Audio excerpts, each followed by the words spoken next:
Glória a Deus. Meus irmãos, recebam todos a paz do Senhor. Amém. Quem está feliz aí, dá um glória a Deus de feliz. Glória a Deus. Aleluia.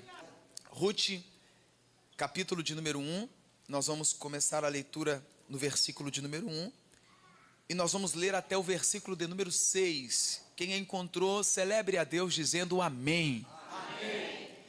E sucedeu que nos dias em que os juízes julgavam, houve uma fome na terra, pelo que um homem de Belém de Judá saiu a peregrinar nos campos de Moabe, ele e sua mulher e seus 2 filhos, e era o nome deste homem Elimeleque, e o nome de sua mulher Noemi, e os nomes de seus 2 filhos, Malom e Quilion, efrateus de Belém de Judá. E vieram aos campos de Moabe, e ficaram ali. E morreu Elimeleque, marido de Noemi. Versículo 3.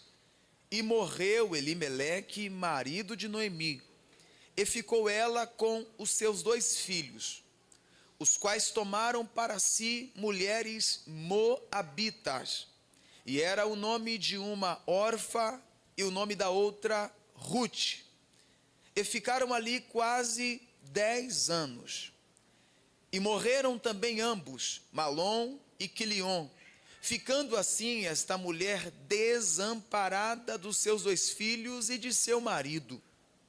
Então se levantou ela com as suas noras, e voltou dos campos de Moabe, porquanto na terra de Moabe ouviu que o Senhor tinha visitado o seu povo, dando-lhe pão.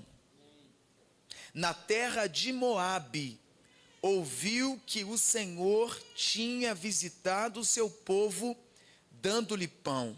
Eu vou ler de novo. Na terra de Moabe ouviu que o Senhor tinha visitado o seu povo, dando-lhe pão.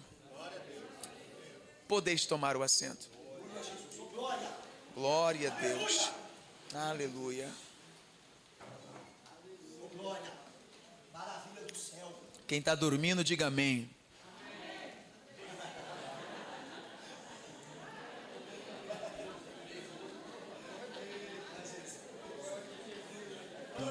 Glória a Deus. Posso ouvir um glória a Deus aí? Glória a Deus. Deus gosta da sinceridade, irmãos.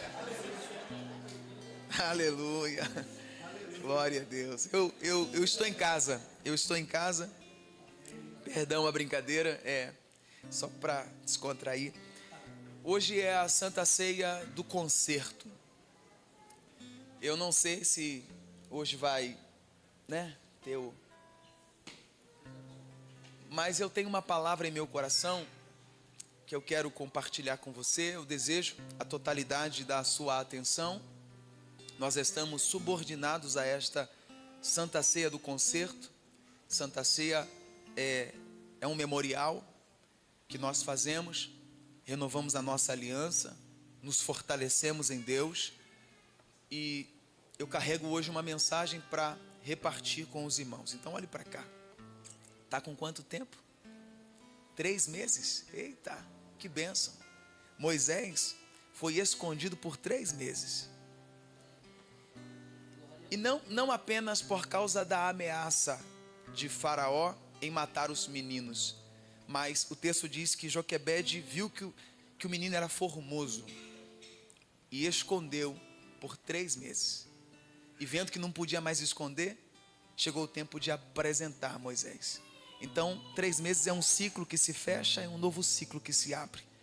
É uma bênção, viu? Deus abençoe. Em nome de Jesus.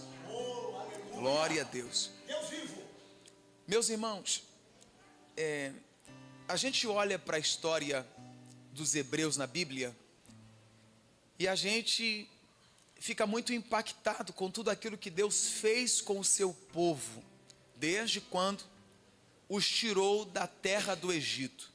A Bíblia diz que Deus tirou o povo de Israel do Egito com mão forte e com braço estendido. Deus operou sinais no Egito. Deus, tirando o povo do Egito, trouxe aquele marco na história da humanidade, que é a travessia pelo meio do mar. No deserto, Deus cuidava do seu povo. Deus se manifestava em uma coluna de nuvem durante o dia para proteger o seu povo, direcionar através da nuvem. A Bíblia diz que Deus também se manifestava no período da noite com uma coluna de fogo para aquecer o seu povo durante a noite. O povo tinha fome e Deus mandava maná, Deus mandava cordonizes. O povo tinha sede, Deus abria a rocha e liberava água para saciar a sede do seu povo. Não precisava ir no shopping, não precisava passar no centro da cidade para comprar uma roupa. A Bíblia diz que a roupa crescia no corpo, a sandália crescia nos pés. Deus cuidava do seu povo nos mínimos detalhes. Embora o povo ainda olhava para o seu passado na terra do Egito.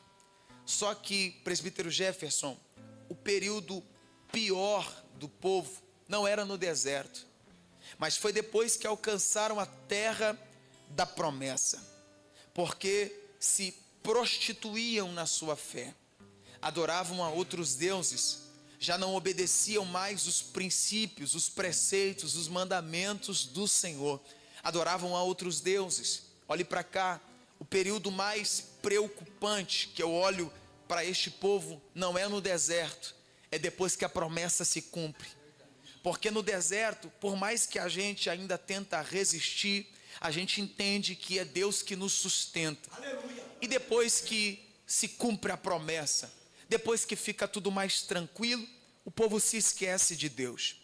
Deus então vai levantar juízes. Deus entrega o seu povo nas mãos dos inimigos. Essa era a maneira de Deus corrigir o seu povo. Essa era a maneira de Deus atrair a atenção do povo de volta.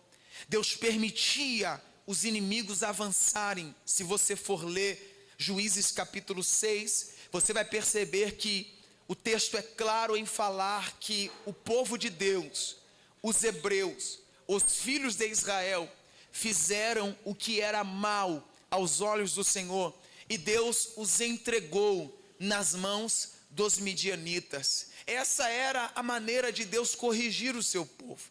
Quando eu olho para o capítulo 1 do livro de Ruth, nós entendemos a seguinte expressão: e sucedeu que nos dias em que os juízes julgavam, houve uma fome na terra.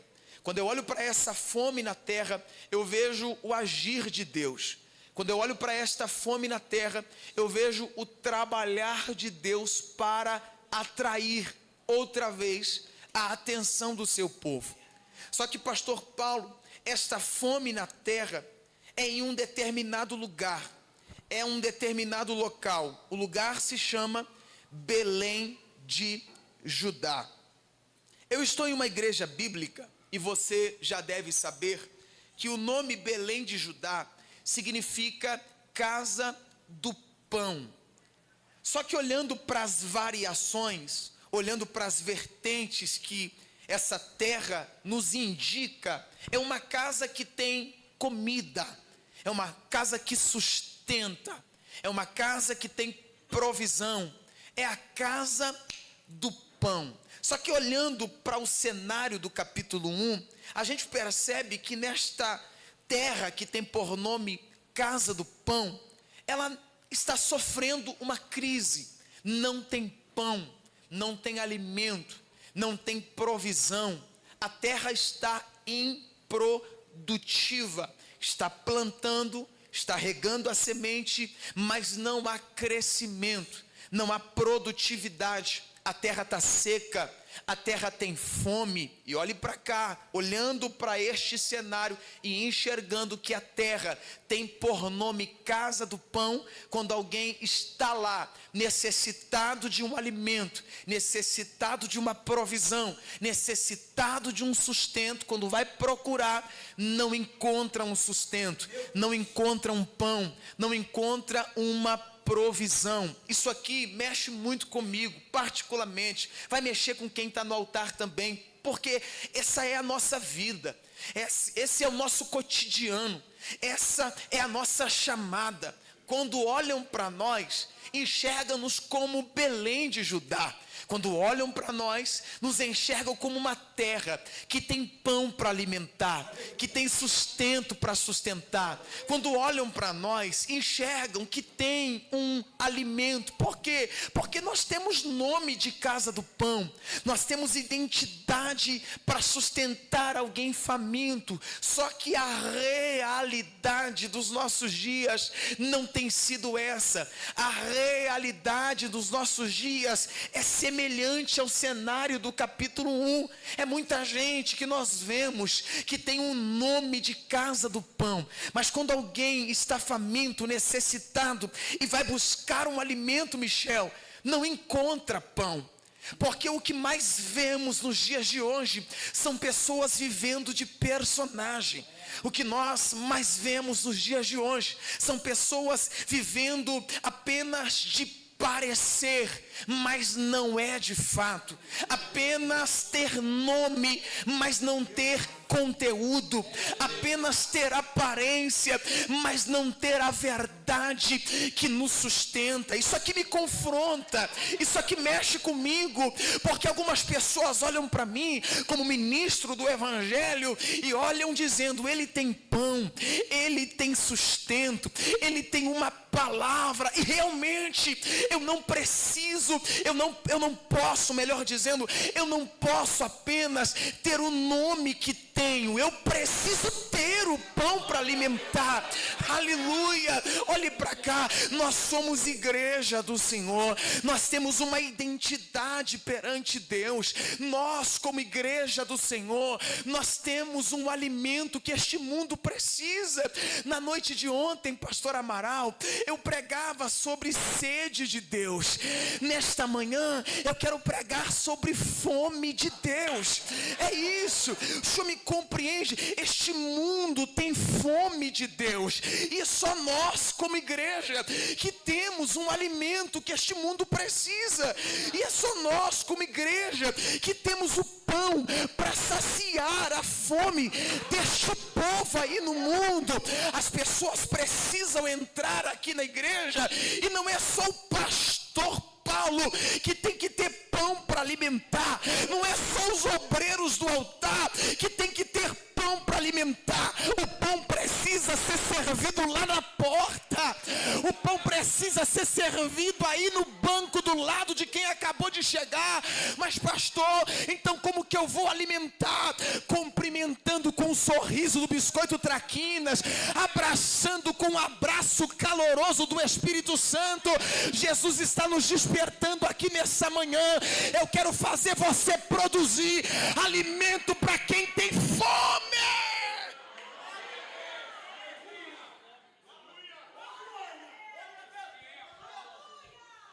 Nós não podemos cair lá naquela igreja do Apocalipse.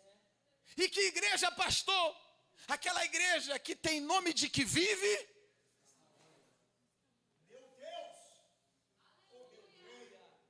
Aquela igreja que só tem aparência, mas não tem conteúdo,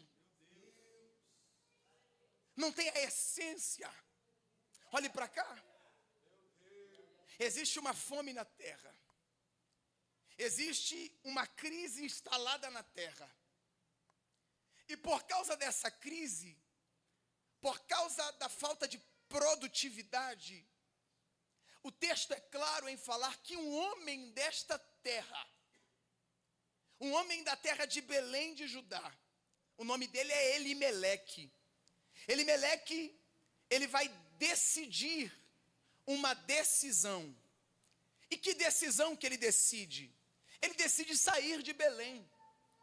E ele sai por causa de quê? Por causa da fome. Ele sai porque ele precisa de algum tipo de alimento com mais fácil acesso. Porque se a terra tem nome, a gente entende que se ela tem nome de casa do pão, uma hora ou outra vai despertar o alimento outra vez. Só que esse Elimeleque, ele não aguenta suportar o tempo da espera. Ele quer buscar o alimento com mais facilidade. Eu posso pregar? Ele quer buscar um fácil acesso. Ele quer buscar uma facilidade para encontrar o que vai suprir a sua necessidade. Ô Esdras, e às vezes a gente toma decisões que não deveriam ser tomadas em busca de facilidades, em busca de coisas mais rápidas. Eu fiquei sabendo que aqui em Itajubá nem tem McDonald's. Lá embaixo tem. É uma prova resistir aquilo. A gente passa voltando do culto e parece que o carro já vai sozinho para lá. Porque é tudo muito rápido. Você chega, faz o pedido, não precisa nem ter atendente. Você clica, daqui a pouco grita teu nome e tu vai e pega teu alimento. É rápido. E a gente gosta de coisas rápidas. Só que Deus não trabalha na velocidade. Deus trabalha na direção certa. Deus não trabalha com coisas rápidas. Deus trabalha por tempos. Deus tem o seu tempo de agir e de trabalhar. E às vezes nós temos a dificuldade de suportar o tempo da crise. E olhe para mim, a crise ela é muito fundamental na vida do crente. Nós precisamos suportar as crises, porque é nas crises que nós crescemos, é nas crises que nós amadurecemos, é nas crises que Deus desperta em nós algo que vai ser sustento para quem um dia vai passar por momentos semelhantes. Olha para mim aqui, ele vai buscar um fácil acesso, ele vai buscar uma facilidade, e essa facilidade ele encontra onde? Na terra de Moabe. E se a gente for parar para estudar bem superficialmente, a gente sabe que Moabe é uma terra problemática. Moabe é uma terra pecaminosa. Moabe é o mundo na atualidade. Só para você ter noção, o nível de pecado que existe em Moabe. Moabe é fruto de um relacionamento de pessoas da mesma família. Quando Ló se deitou com as suas duas filhas, nasceram duas nações. Nasceram os amonitas e os moabitas. Então olha para cá. Olha onde que ele vai buscar facilidade. Olha onde que ele vai encontrar um fácil acesso. Ele encontra fácil acesso no pecado. Porque o pecado é muito fácil. O pecado, cá para nós, nos dá prazer, nos dá uma falsa sensação de tranquilidade, sendo que na verdade, mais problemático do que ir para Moabe, é o que pode acontecer depois que você vai para lá. Pastor, melhora? É claro, está no texto, e o texto é muito claro ao nosso coração. Ele foi para lá e morreu Elimeleque, marido de Noemi. Mais problemático do que ir para o pecado é o que o pecado pode fazer com você. A Bíblia é clara em falar que o salário do pecado é a morte, mas o dom gratuito de Deus é vida. Então, pastor, qual que é a palavra de Deus para mim? Eles vão e você fica. O mundo pode, você não. Eu vou repetir isso aqui, para você anotar e deixar guardado no teu coração. O mundo vai, você não. O mundo pode, você não. Você resiste. Você confia no Deus da terra. Você acredita que isso é um tempo só que vai passar, uma hora ou outra, mais cedo ou mais tarde, Deus vai operar um milagre na terra. Você me ajuda a pregar? Eu disse que eu seria bem direto ao ponto. Segure na mão de quem está do seu lado, dá uma balançada nele, olhe nos olhos dele, nos olhos dela, diga para ele: Pai do Senhor. Diga para ele: hoje é para nós. Não saímos do lugar que Deus não nos mandou sair. Diga: hoje é para nós permanecer aonde Deus nos plantou.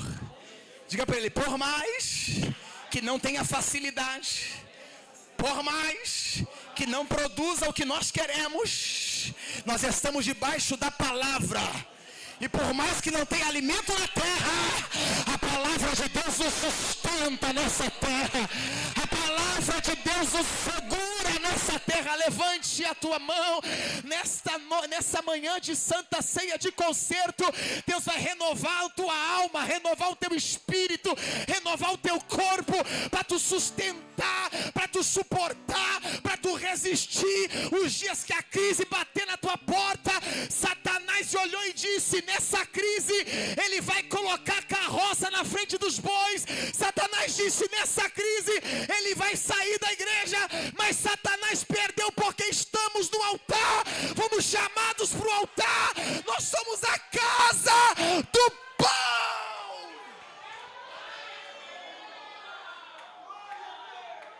Nós somos a casa do pão. Vou pegar um negócio aqui.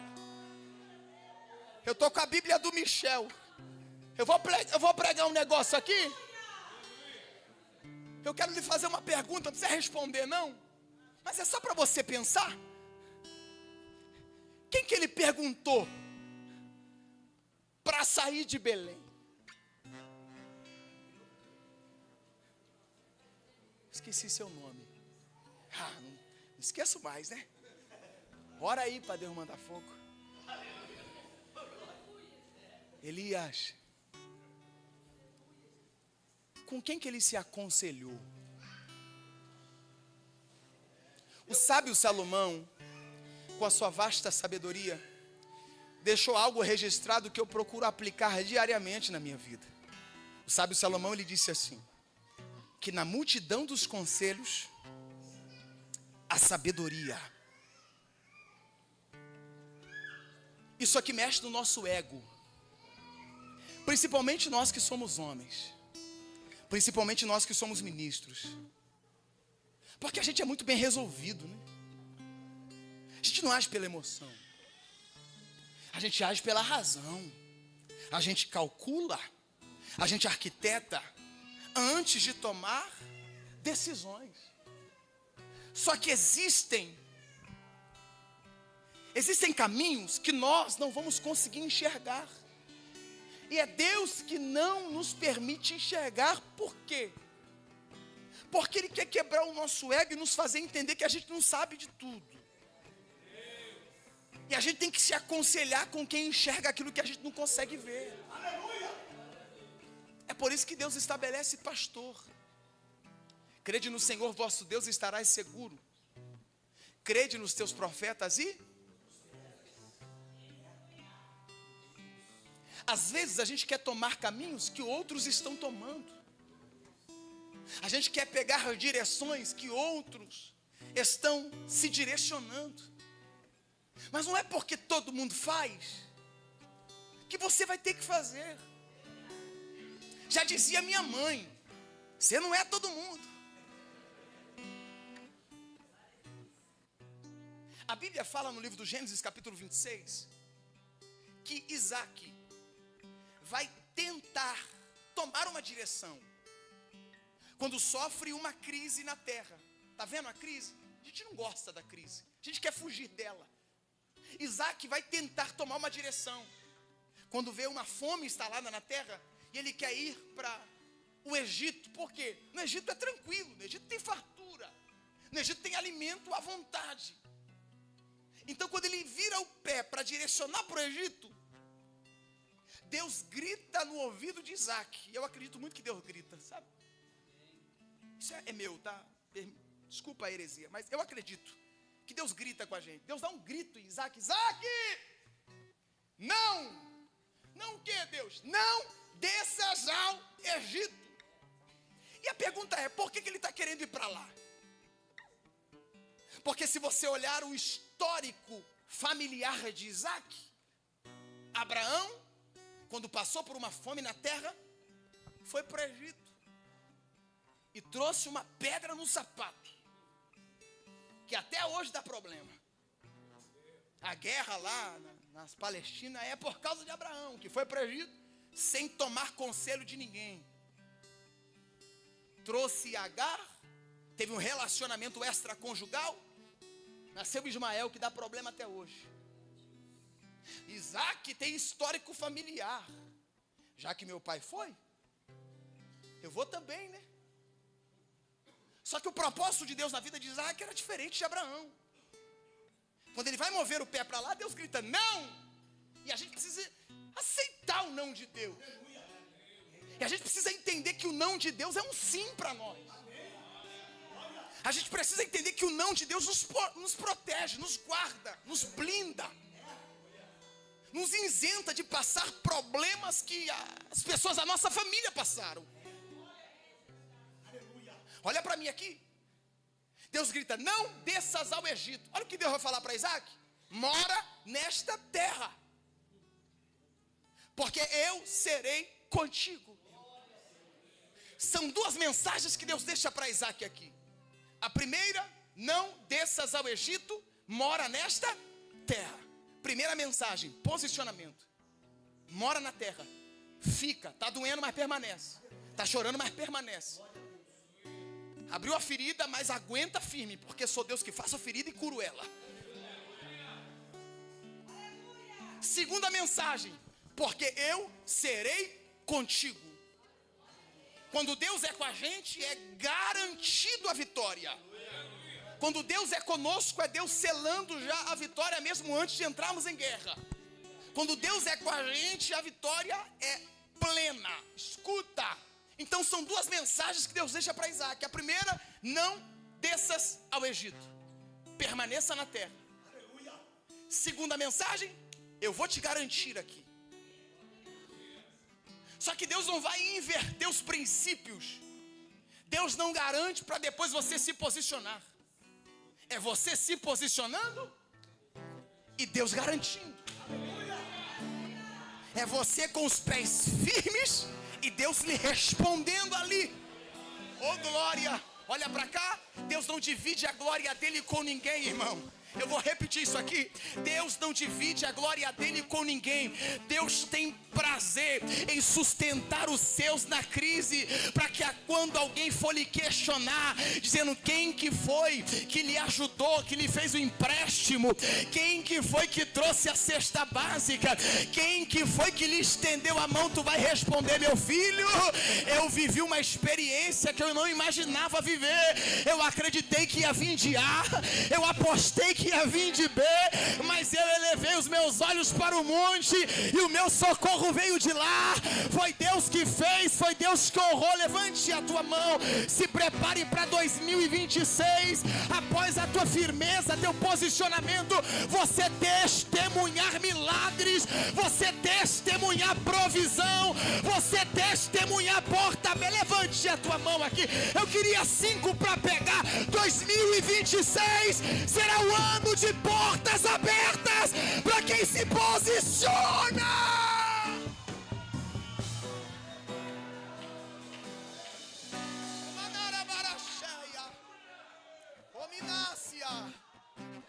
Os pentecostais vieram para o culto, os pentecostais. Eu sei que o caldo hoje está grosso, mas está bom o alimento. Se está bom, bate na mão de quem está do seu lado e diga: vai ter porta que vai abrir.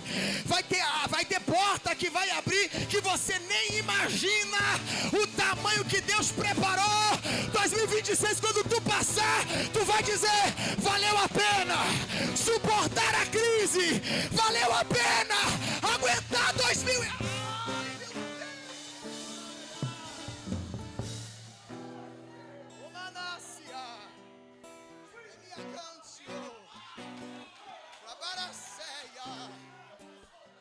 Oh, aleluia.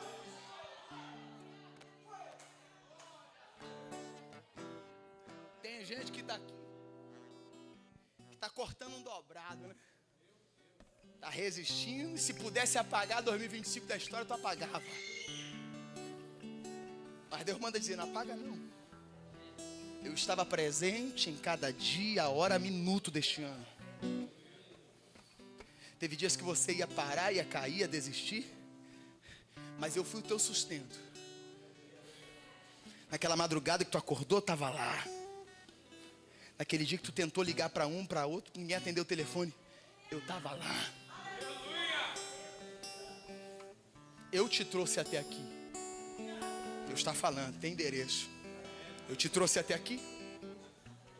Eu estou liberando sobre a tua vida. 2026, tu vai passar por um novo de Deus na tua vida. Você pode dar uma linda salva de palmas para Jesus?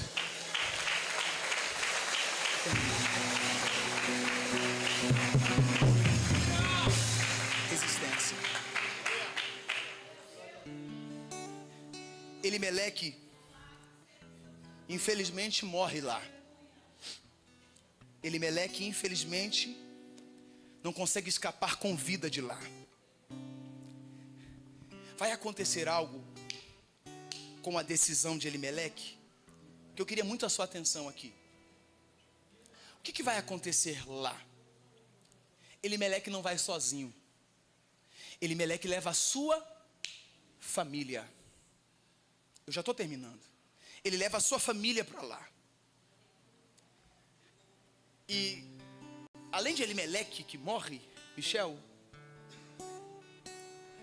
os dois filhos de Elimeleque, Malom e Quilion, também morrem lá. Olha para cá. Por causa da decisão de Elimeleque, os filhos morreram.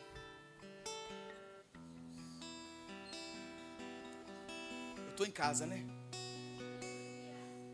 Lucas, seu outro irmão está aí?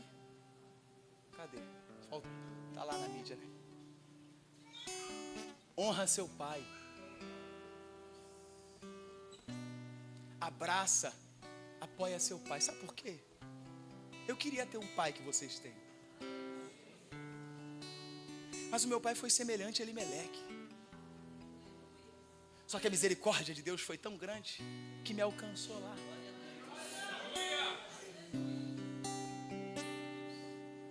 Você está com a tua família aí do teu lado? Se não tiver, não tem problema. Deus é poderoso para 2026 fazer um milagre acontecer. Eu queria muito que você segurasse a mão do seu familiar, seu marido, sua esposa. Olhasse bem nos olhos dele, nos olhos dela. Disse, as nossas decisões.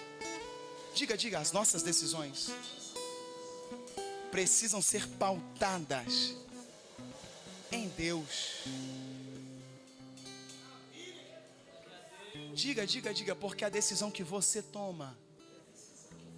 É os dois que tem que falar. Diga, a decisão que você toma não influencia só na sua vida. Diga para ele, diga para ela assim, estamos no mesmo barco e precisamos remar para a mesma direção.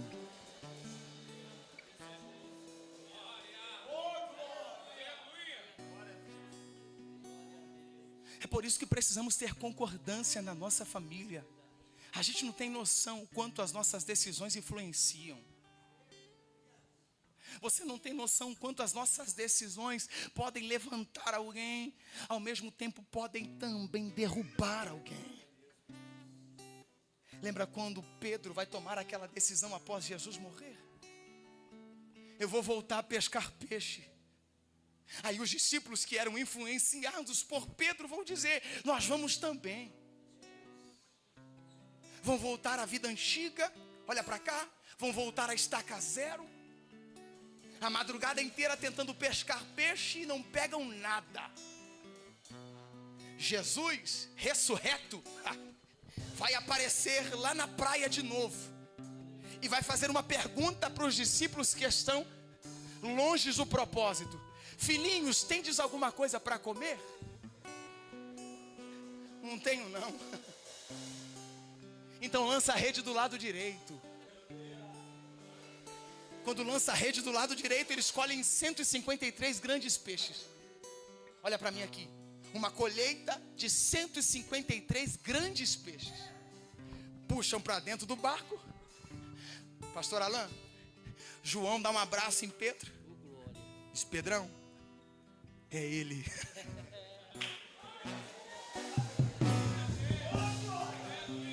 Pedro estava nu, se veste, mergulha na água e vai nadando até a praia. Quando chega na praia, Jesus tem um banquete preparado. Eu vou repetir. Quando chega na praia, Jesus não está de mãos vazias. Jesus tem um banquete preparado. Pastor, o que Jesus tem? Jesus tem peixe, pão quente e brasa. Peixe, pão quente e brasa.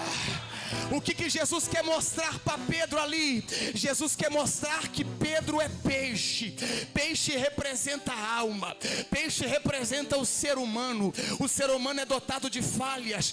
O ser humano é dotado de medo. A gente herdou isso de Adão. Lembra quando Adão caiu? Ele até ouviu Deus chamar ele. Ele se esconde. E quando Deus pergunta para ele: por que você se escondeu? Ele responde: eu ouvi a tua voz e tive medo. O medo a gente herdou de Adão. A gente tem medos, nós somos limitados, nós temos problemas. Jesus queria fazer Pedro se conscientizar que ele era problemático, que ele caiu, mas Jesus estava pronto para o levantar de novo. Jesus também tinha pão quente. Pão representa a palavra, representa alimento para saciar a fome. Aleluia. Só que não é um simples pão.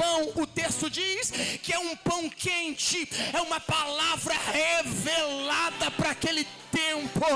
E Jesus olha para ele: agora eu também tenho brasa, que é o fogo do Espírito Santo, que vai lhe sustentar todos os dias das suas crises, todos os dias das suas dificuldades. Depois que Pedro entende que ele é peixe, come da palavra revelada e é cheio do fogo, eu não vejo nunca mais Pedro retroceder do seu chamado. Até para ser crucificado de cabeça para baixo, ele está pronto. Até para morrer, ele está pronto, porque Jesus o selou com seu chamado.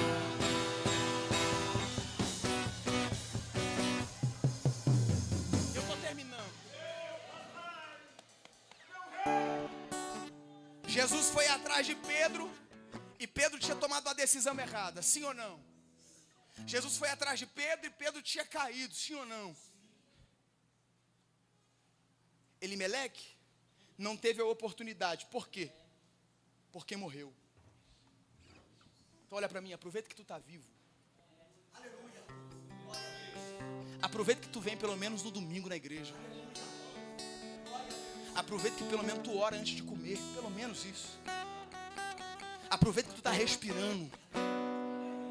Aproveita que ainda tem sangue correndo na veia. E volta para Belém. Eu preciso terminar aqui. A hora já passou, tem uma ceia para a gente participar. O texto vai dizer que ficou então Noemi desamparada do seu marido e de seus 2 filhos. Mas não ficou desamparada de Deus, né? Quando a terra falha, o céu se move. Quando a gente não encontra o que precisamos na terra, o céu se abre e a gente recebe. O texto vai dizer no versículo 6, e aqui a gente termina. No versículo 6, o texto vai dizer que ela ficou lá quase 10 anos. Diga comigo, 10 anos. Só que quando estava próximo a 10 anos, o texto diz que ela ouviu, lá de Moabe, que o Senhor havia visitado Belém, dando pão. Aqui a gente termina. Pastor Paulo, ela até queria voltar, só que ela não tinha força para voltar. Ela até queria estar em Belém. Quem sabe logo após que o marido morreu, logo após que o problema aconteceu, só que ela não tinha força para voltar. Só que ela recebe uma notícia. E essa notícia que ela recebe é o suficiente para conduzi-la de volta para a terra que nunca deveria ter saído. De volta para Belém. Mas a notícia que ela ouve foi lá na terra de Moabe. Ela estava em Moabe, mesmo em Moabe ela ouviu a notícia. Eu vou melhorar. Mesmo distante, ela ouviu a notícia. A distância não impediu ela de saber que Deus estava visitando Belém. Porque as distâncias não podem impedir de nós vivermos experiências com Deus. Olha para cá, Moabe não atrapalhou da notícia chegar até ela. Eu não sei qual é o teu posicionamento nesta manhã. Eu não sei como está a tua vida hoje aqui.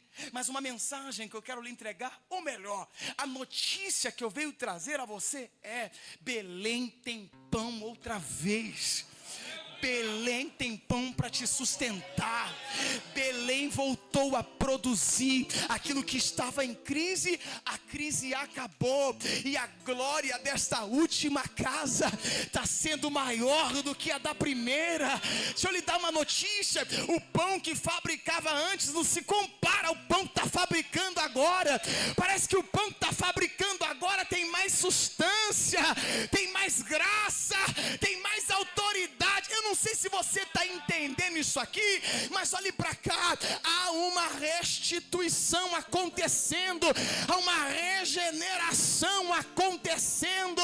Lembra do templo de Salomão? Tinha ouro, tinha prata, tinha pedra preciosa, mas aquele templo foi destruído. Hoje não tem ouro, não tem prata, mas tem sangue carmesim que nos purifica de todo o pecado. Tem presença de Deus, tem graça.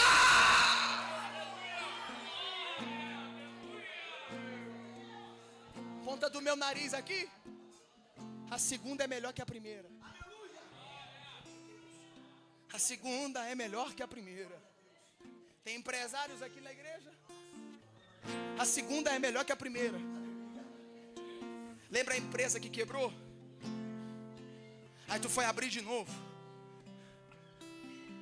Tu abriu com mais maturidade. O problema que você caiu, tu sabe, não vou cair mais. Lembra a empresa que faliu? Você vou reinaugurar. E a reinauguração sempre é mais certa do que a inauguração. O ministério, olha para mim, eu tenho dificuldade de ouvir quem não tem história. Me ajuda lá fora, ou deixa ninguém bater em mim, tá bom? Eu tenho dificuldade de ouvir quem não tem experiência, quem nunca enfrentou crise, quem nunca chorou de madrugada. Eu tenho dificuldade de ouvir mensageiros que não têm convicção daquilo que está falando. Olha para mim aqui. Jesus veio na terra, entrou em Jerusalém montado no jumentinho. Primeira vinda, não tinha aparecer nem formosura, homem de dores. Foi levado ao matadouro como uma ovelha muda. Essa foi a primeira vez que Jesus veio. Crucificaram o nosso Senhor.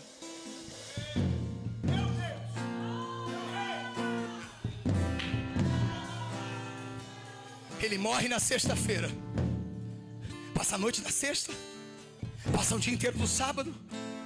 Domingo de manhã, as irmãs vão lá no túmulo visitar e ungir o corpo do mestre. Quando elas chegam lá, a pedra estava removida. Tinha um anjo sentado em cima da pedra. O anjo olha para elas e diz: por que vocês procuram no meio dos mortos aquele que vive?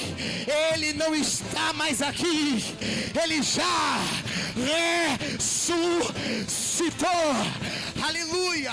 Jesus anda por 40 40 dias, grita comigo, 40 dias.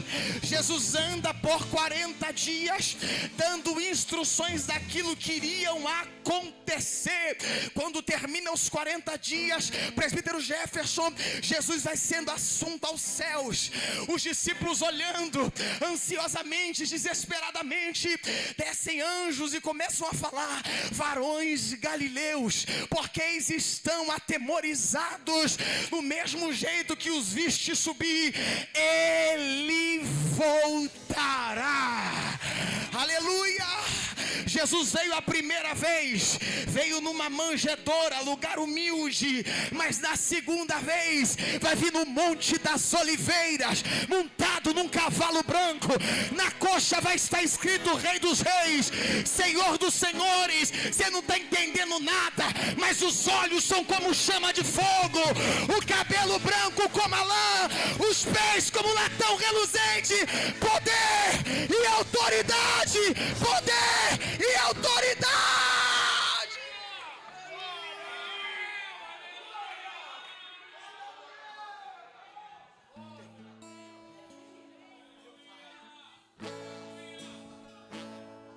A segunda é melhor que a primeira. E por que você está com medo de abraçar essa oportunidade de novo? Por que você está com vergonha do que vão falar de você? Por que você está preocupado do que vão pensar? Ah, mas eu fracassei, caí, estou oprimido. Irmão, vergonha é continuar no mesmo estágio. O pior fracasso é ter sucesso fora da vontade de Deus. Hoje Deus tem uma oportunidade aberta, e aqui a gente termina. Hoje Deus tem uma oportunidade aberta para você. Hoje Deus quer restituir. Deus quer fazer a tua Belém voltar a produzir pão. Você consegue fechar seus olhos? Fecha os seus olhos. Isso, coloca a mão no teu coração aí agora. Oh, aleluia. A vontade é continuar profetizando, a gente pular, a gente rodar, a gente sentir muito poder de Deus aqui esta manhã. Mas eu quero lhe conscientizar que você não pode ficar parado aonde você está. Hoje a Belém grita o teu nome. Hoje o Senhor te chama para voltar. Volta para o lugar da onde você nunca deveria ter saído. Aleluia. Daqui a pouquinho nós vamos participar da ceia do Senhor. E nessa ceia Deus vai te restituir, Deus vai te purificar. Hoje Ele te convida a cear. Hoje Ele te convida a comer do pão, a beber do cálice. Hoje o Senhor abre uma nova oportunidade para você.